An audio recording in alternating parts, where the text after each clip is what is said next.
Welcome to the show. This is the next chapter where we talk about writing books, stories, the print world in general, and how you can get your books and stories published.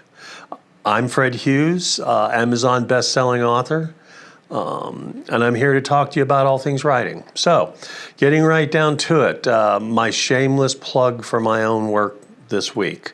When this show comes out, when will that be, Stephanie? Like next week, that'll be like the 30th of June or the 30th of May, okay? On the 1st of June, my next book, Crippled Disciple, there it is, will hit the street on June the 1st. It's the third and last book in the last Solar War trilogy. This is an independent series of that I wrote. And some of you may know my work, the Prince of Britannia series, that I originally wrote as an independent author and then switched over to have Chris Kennedy Publishing publish. And Chris Kennedy is still my publisher. I just decided I didn't want to have all my eggs in one basket, and that I needed to keep my hand in the being a, to still write as a truly independent author. So that's the reason for these three books. Just so you know, yes, there are more books in the Prince of Britannia series. The 9th book in that series will be out in July. So that's it for this week's shameless pub of my own books. Talking about, we talk about news in the world of writing. This week, there was a major story talking about a shakeup at Random House, where they let two of their major publishers go. And it was a purely, reading the story, it was a purely cost-cutting measure. In case you didn't know it, the major trade pubs, if you go online and look for a Random House or a Penguin book, you probably won't find it under that, where you go in and look at a book on Amazon and see who the publisher is. The major trade houses subdivide their books into sub-publishers. So two of those publishers, Reagan Author, who was in charge of the Knopf Publishing House, and Lisa Lucas, who led Patheon and Schocken, were let go. And both of these people were well-known publishers or well-known in the field of publishing, were only brought on the publishing house within the last 3 years to take over these two houses, these two parts of Random House, to reinvigorate those two publishing subgenres, because sales had lagged, and now Penguin Random House has basically let both of them go. It was a surprise. Neither one of them knew until they came to work this past Monday that they were being let go. Pure cost-cutting measure. Penguin Random House is the largest publisher in the world, but they've seen a steadily eroding market share. They've seen steadily eroding revenues, and they have to keep investors happy. So they have to try to keep profits at least steady and not constantly declining. So letting go high-priced and accordingly high-profile people to cut corners, cut cost, is what, and not just publishers, most businesses do it. Getting rid of people is oftentimes like the number one thing any business does to try to cut overhead. These two divisions of the publisher are going to be monitored by other publishers. One's going to be specifically taken over by the editor-in-chief of Penguin Random House, to try to both reinvigorate that particular house, but also to cut corners. So, as we've talked about in other things, I've shared articles and this article was from the New York Times, about the decline of the major publishing houses. And a question you have to ask yourself as a potential author, why do I want to get involved in this? The odds of me as a nobody getting picked up by them to be published is slim. Later on in the show, Mia Kleve, editor extraordinaire, who's edited some of my work and is in great demand. We're going to talk about getting, in this case specifically, short stories, as we've talked a lot about writing short stories on this show. And how can, you write a short story and you turn it in for inclusion in an anthology, then what happens to it? We're going to talk about that. So, since I already brought her up, Mia Kleve is this week's guest. Mia and I have known each other, since I first joined Chris Kennedy Publishing. She is Chris's go-to editor for either new authors to his publishing house or new authors, period, to go through their work. We're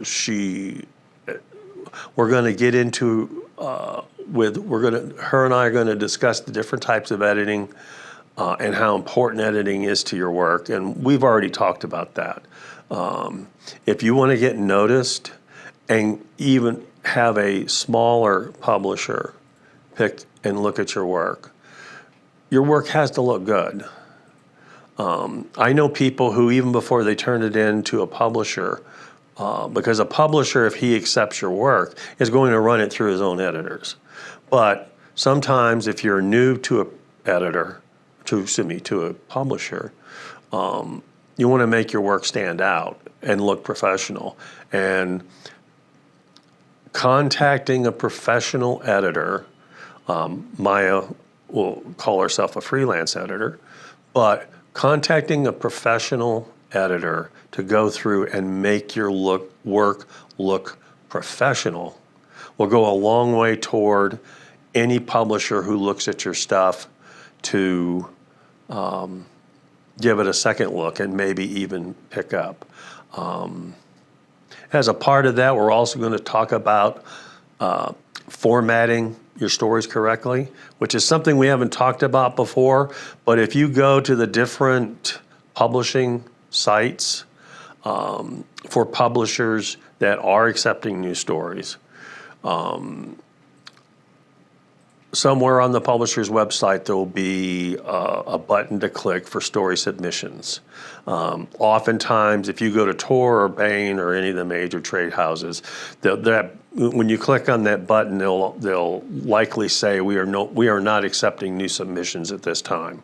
If you go to the smaller houses, Chris Kennedy, Three Ravens, Rankin Tor, there's a long list of the smaller houses, and you click on that, how to submit a story. There will be very specific guidelines on how to submit your story and what your story should look like when you send it in. Some publishing houses are very adamant they want your story double-spaced. Others don't, Chris Kennedy, for instance, actually wants your story single-spaced. But there'll also be, it needs to be in Times New Roman 12 point. So if you submit a story to Chris Kennedy Publishing for an open anthology, he expects to see that story in Times New Roman 12 point. He expects it to be single spaced, and he expects the word count to be within the guidelines. If he asks for an 800 word story, then you need to give him, plus or minus 10%, 800 words, or excuse me, 8,000 words. Well, after the break, we'll talk to Mia Kleve about editing. I'm Fred Hughes, and this is the next chapter.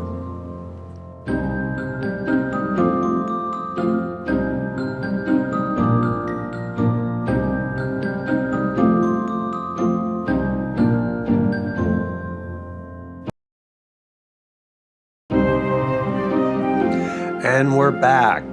This is the next chapter. I'm Fred Hughes, and as I advertised in the first segment, I'm welcoming Mia Kleve, editor extraordinaire, to the show to talk about editing.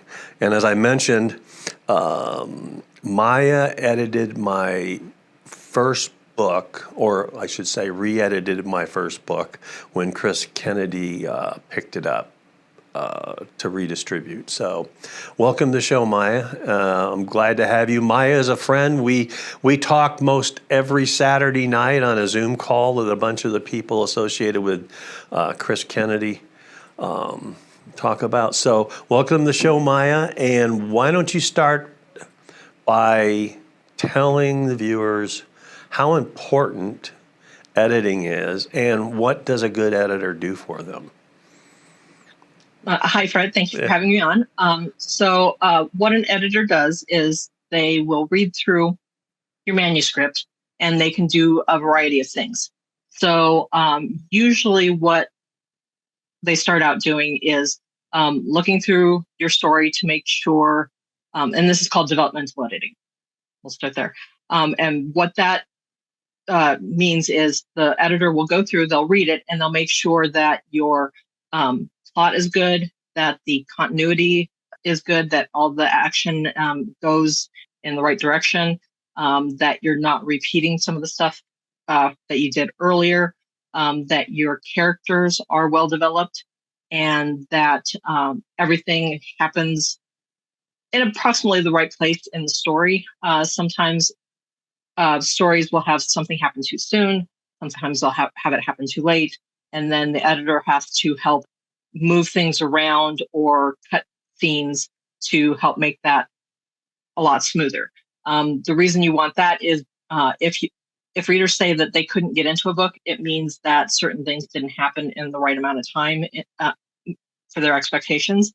And most books, even though it doesn't sound like that they might follow a formula, there are certain formulas that you have to follow. And if you don't hit certain character points, certain action points, certain events in your story in the right places, then you lose the reader, and that causes problems there. Once the story is well developed and that the developmental editor says that everything's good to go, then it usually goes to a line or copy editor. And in the indie book world, it's kind of become synonymous. They kind of go together. So we'll talk about line editing. And what line editing does is it makes sure that everything in the manuscript is clear, that the stylistic choices are consistent, that the character voices are consistent, that the word choices that you're using make sense and fit the setting, fit the characters, etc. After that, then you go to copy editing. And like I said, sometimes line and copy editing are put together. And that is usually the typos, making sure that, again, everything is going in the right order. And so it's not quite as in-depth as the line editing, but consistency, character appearances, verb tense, grammar, dialect, timeline events are consistent. if you've got scenes that are happening concurrently, making sure that everything is divides at the right place and everything comes back together, and that we're not jumping scenes and things like that. And then proof editing, which it used to be proofing, and that was when everything was typeset, everything was laid out, and the publisher would have somebody go through and make sure that the line breaks were good, that there weren't any widows or orphans, maybe missing punctuation, the occasional typo. It was nothing big. However, because everything is done digitally now, electronically, there's a lot less proofing, but there's proof editing. And sometimes proof editing can also include some of the copy editing stuff. So there's a lot of overlap in the editing of the actual text once the developmental and content stuff is done. So when you're looking at an editor, you have to be very clear what you want. Do you want just the big picture stuff, or do you want the smaller stuff? All of those definitions are on my website. You can see on the screen there. And it's definitely one of those things that not everybody understands it. And that's why I include that on my website, is because I want people to understand what they're asking for when they talk to an editor. So one of the things that popped into my head as you were discussing it was one of the things I used to be horrible about, and actually when you did my first edit, helped me resolve that, and that's jumping heads. Yes. So that's called head hopping, yeah. And that's a point of view thing. And unfortunately for some of us older readers and authors who are also older, everything that we read when we were growing up was in what's called third person omniscient. And that was head hopping all over the place, because you could see what everybody was doing. You could hear what people were thinking, what all the characters were thinking. So when you were going through it, it was you just understood that, usually there was a name clue or a dialogue tag, or somebody would talk to them and say their name. So those were all clues within the text that told you who was being the focal point of the scene. Nowadays, the general consensus is you have a single point of view for a chapter or scene, and you just do everything from that character's point of view. It doesn't mean that you won't use another character in that scene, use their point of view later on, but you want to make sure when you're in a specific scene that you stick with that. So that is definitely, and it's interesting because head hopping doesn't have to be like an entire paragraph. It could be just one little sentence because you lose track of where you're at, or you decide that you want something to be seen from somebody else's point of view, and that just kind of sneaks in there. So that having somebody that can pick that up, that's really helpful. And everybody does it. I have authors who have been writing for decades who still sometimes will jump because there's one little bit they want to show from somebody else's point of view, and they forget that they're not supposed to be doing that. So, and I'm not as good at it as I should be, but I've gotten better at it, thanks to you and some other people. yeah. So those 4 main edits, what about, and I'm watching our time, some editors, and I think this is more at the trade pub level than at, I'll say our level, where they offer in progress editing. Like you send them paragraphs at a time and they say, okay, yeah, this is consistent with the rest of your book.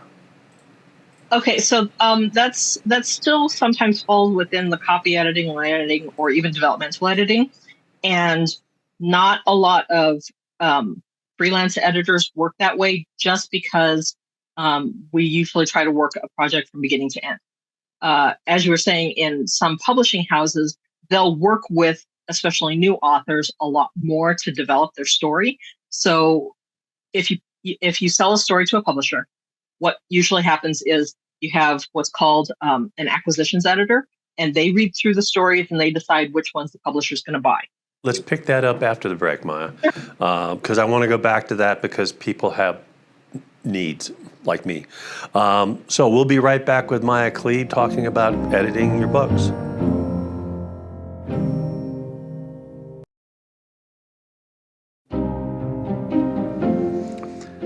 And we're back. I'm Fred Hughes. This is the next chapter, and I'm talking with Mia Kleve, and she was just discussing developmental editing and how the trade pubs do it, and especially how they work with new authors. So, like I was saying, once you've gotten the book accepted by the publisher, what they will do is they will then work through your manuscript with you to polish it. And they are a lot more, they spend a lot more time doing that with especially the new authors. And if you're lucky, you can find a freelance author who will also do it. However, it may not be quite as piecemeal. So there may be certain pieces of manuscript that a larger publisher is like, okay, this is fine, this is fine, this is fine. These 3 chapters here need to be need some work, and this is what we're going to do. Usually, what a developmental editor on a freelance side will do is they will read through the whole thing, and then they will give you feedback on everything. And they may do it on a chapter by chapter basis. They may do it on a page by page basis. The level of feedback by the different developmental editors is very different. I mean, I know one guy, he will give you a developmental letter. I'm sorry, an editorial letter or a developmental edit that can be upwards of 50 or 60 pages. And that's because he goes chapter by chapter, scene by scene, and breaks it down and then gives you exactly what you need to, to build it up, to make your story as amazing as possible. And I mean, he is booked out years in advance. So To be much time as that takes to do.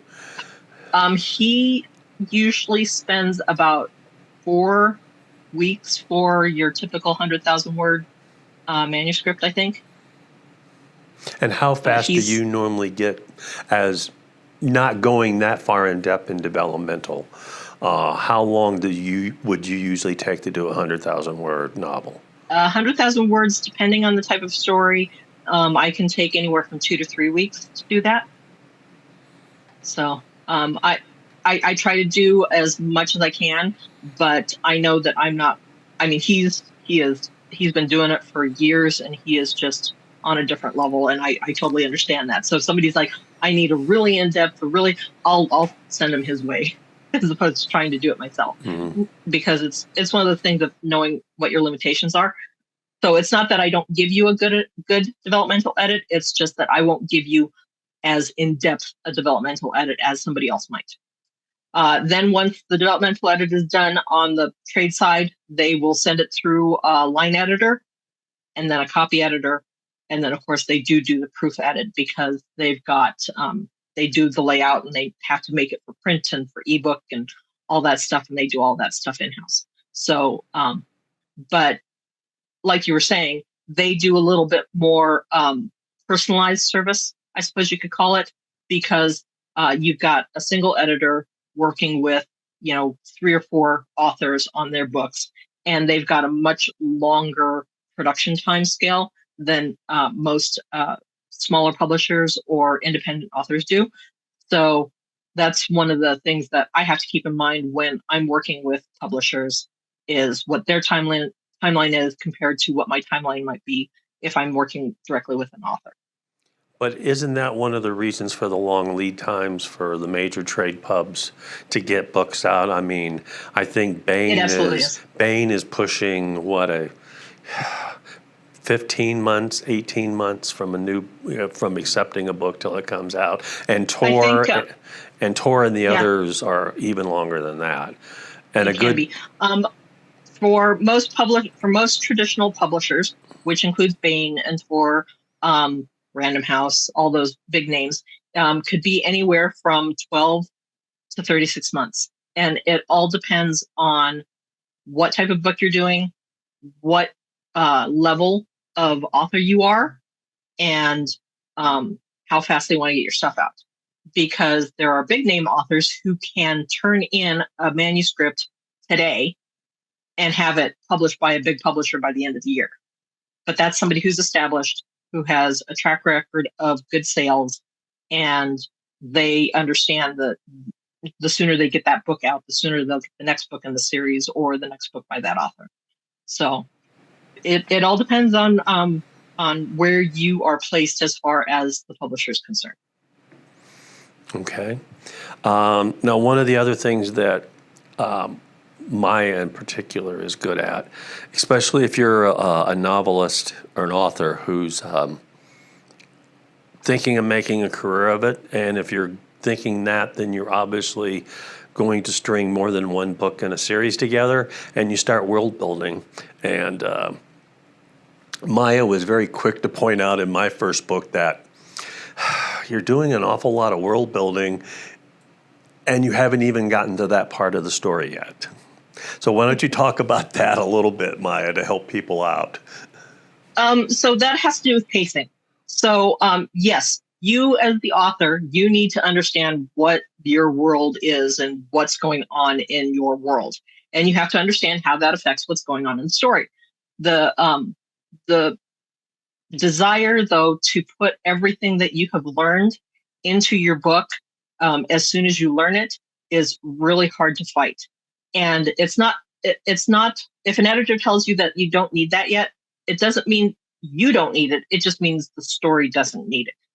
And you may find out that the story doesn't need it at all. But you as the author, yes, absolutely. You need to know that information because you need to understand how that affects your characters and how, fleets are deployed or how they respond to the enemy or things like that. So it's not that it's not important. It's just that it doesn't necessarily need to go into the story. Now, there are exceptions. Some authors, like Chuck Gannon, he can get away with giving you 5 pages of world building, and the readers love it. But then there are other authors, if they give you 5 pages of world building, you're like, well, that was a 5-page detour that, it's nice to know, but I want the next space battle, or I want the next romantic scene or whatever. So sometimes it's put it in if you think it really needs to be there. If you have a good editor, they'll tell you, okay, this is good, or to take the whole thing out altogether. And sometimes they may be like, this is really good, but how about if you move it 5 chapters down the road? Yeah, where you actually use this information. Yeah, and that's where I was because if you put it all, and that's what I did, and I don't know how I sold book 1, but you have all the world building sort of front loaded, and you wonder why people are falling asleep reading your novel, Right. for the first, in the first 3 chapters, and they never get to the exciting parts that grab them, that you need to grab them to get them to, Right. continue reading, because you spent 3 chapters building your universe. So, and you Right. helped Well, me and with that a lot. and that's one of the things that editors often tell authors is you've started your story in the wrong place, and it just means that you need to back off on the world building a little bit. One of the common pieces of advice, and it's not always true, is that you should use what's called in media res, which means start in the middle of the action. And you don't always need to do that, but you need to give a hook where the reader's like, okay, so I want to know what happens next. And that's the important part. So if you're introducing a character, or if you've got them starting in a fist fight or in the middle of a chase down the street or something like that, that's great, as long as you're explaining how they got there. Sometimes you don't want to do that. You want to build up to that point and then give them the action scene. And so there's several ways to do it. But if you're starting out with 3 or 4 chapters of world building, chances are that's all background stuff that you just need to set aside and then go from there. And then if you can fit that in later, that's great. But it may turn out that that's just information that you as the author need to set your scene to get your story going. All right. So let's talk about, and we'll bridge this into the next section. But Okay. I know you're currently working with Kevin Eikenberry on an anthology.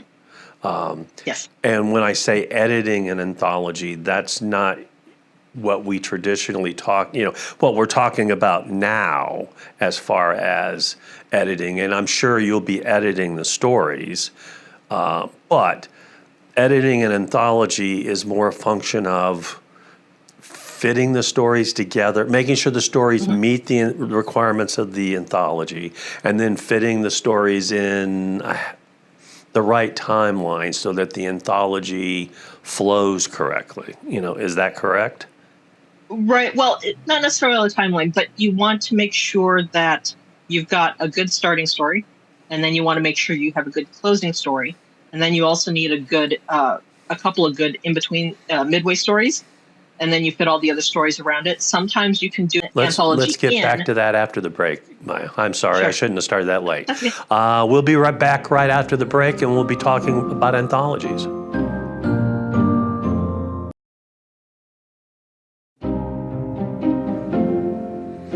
And we're back with Mia Kleve, editor extraordinaire, and she was telling us about editing anthologies, and that's not what we normally associate. The term editing in that case isn't the same. So we were talking about part of that job is picking what stories to go where in the anthology. Right. So there's actually two ways to put together an anthology. One is you have a theme, and then you put out an open call. And what an open call does is it basically gives you a flood of stories from any author who thinks that they've got a story that will fit the theme that you have set up. The other type of anthology is a curated anthology, and that's what I've been doing. And if I have a choice, that is what I will continually do, because um, you invite the authors, you have the theme, you tell them this is the theme, and then you basically say, "Hey, do you want to write a story in this themed anthology?" And then you get either yes or no, and then you come up with anywhere from 12 to 15 authors who will then send you submissions. And usually, the reason you're inviting those particular people is because you know that they are good writers. You know that they can hit the deadlines that you are trying to hit, and that they understand the material or the theme that you're trying to put together the anthology in. So the current one that I'm working on with Kevin Eikenberry, like you mentioned earlier, is for the Chris Kennedy Publishing series, The Four Horsemen, and it is specifically for the Peacemaker section of that universe. And so we invited all the authors, and this one's gotten delayed a little bit, so there's been some work in the background that we've had to do.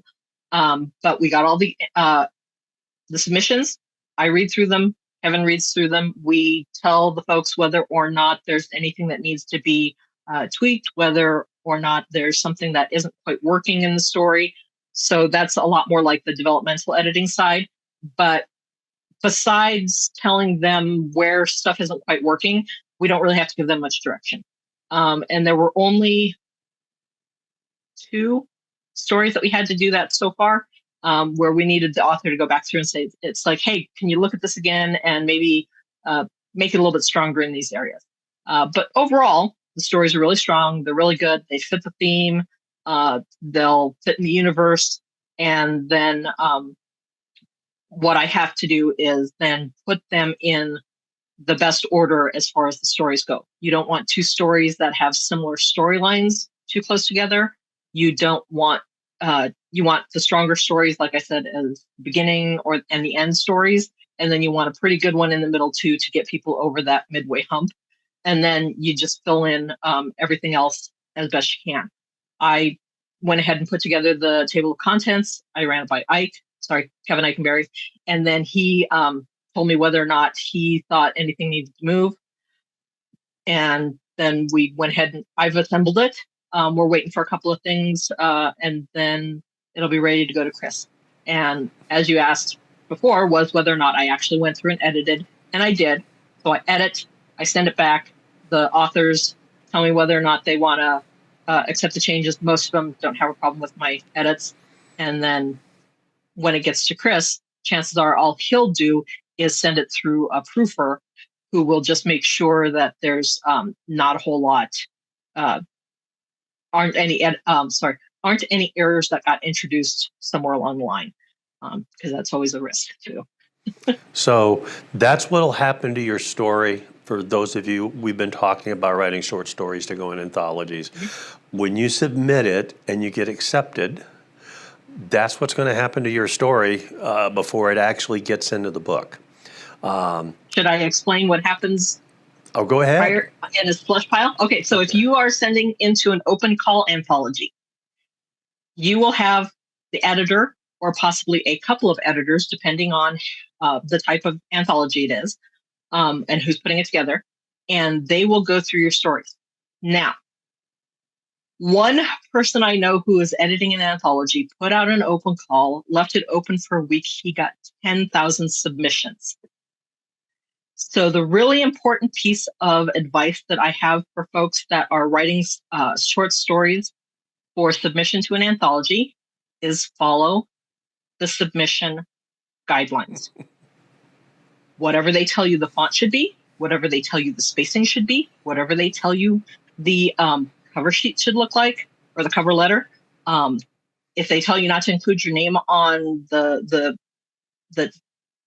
manuscript, don't, because these are the things that they look at to weed out the majority of the stories. So you may have the best story in the slush pile, and they may love it, but because you didn't follow the submission guidelines, it automatically gets rejected.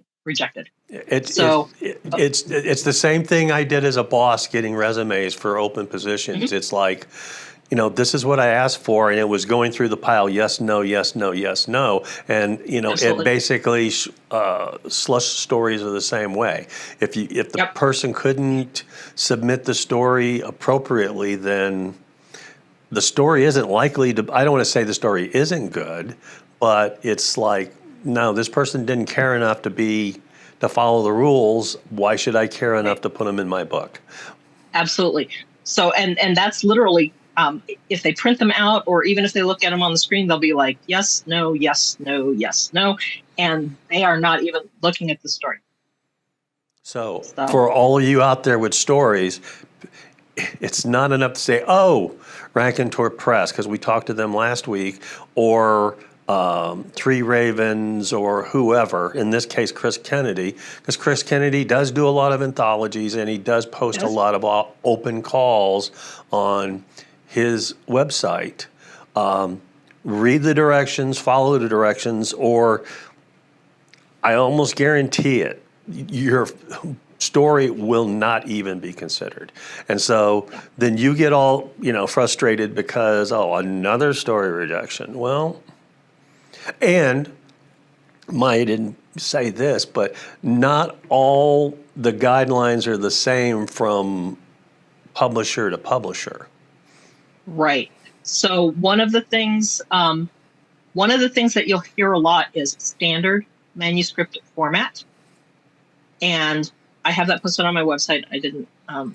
We didn't queue that up, but here's the webpage you want to go to. It's shunn.com, SHUNN.com. And that website is all about standard manuscript formatting. So if there is no detail on how something should be submitted, using that will 99 times out of 100 be sufficient.